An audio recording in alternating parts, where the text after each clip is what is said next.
show on the wall derived from this idea that this entire collection was done remotely. I was looking back, I think, like a lot of people were doing, in this moment of kind of rethinking of models of fashion and how we approach things. When we worked with the artist Anthea Hamilton for the Devines at the Tate Britain, for me it was a very seminal work. Just before the summer I was thinking, how do we recontextualize fashion in this moment? And I thought it was nice to work with her again on the wallpaper. I think while we're in a situation where travel is restricted, I still wanted the viewer to participate. So my idea was that the viewer is kind of put into the position that they are forced to be creative, they're forced to interact. There's scissors, there's a paintbrush, a bag that you can put all the equipment into.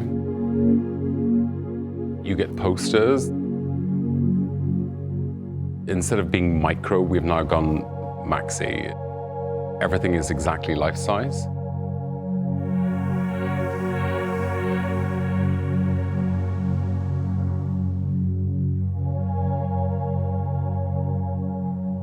When I was kind of working at how we were going to put this collection together, I like this idea that we would really delve into exploring the art of fashion.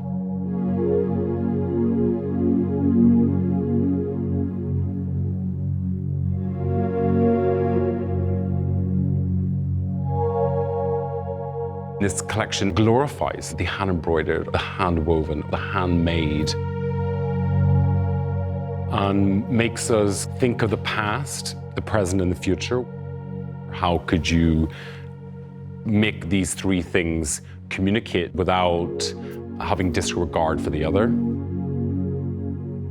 The collection is based on the idea of fantasies and reality. It's very confident. It really makes the wearer become something. It takes them to another place. Sometimes it's nice to kind of escape into clothing.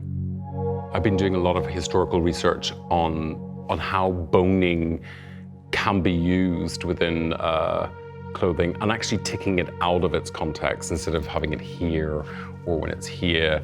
By using it on the different edges, you can get kind of a structured fluidity somehow, where you kind of take a softer fabric, using it to force shape or force movement.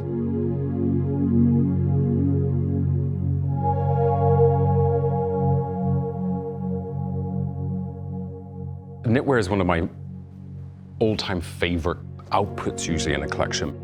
This time I like this idea of knotting the knit in different parts. So you could tie it in different ways, but with a very glamorous fabric. It's actually made up of thousands of little sequins, and they're all alternating in color. The fabric becomes quite disco in its approach.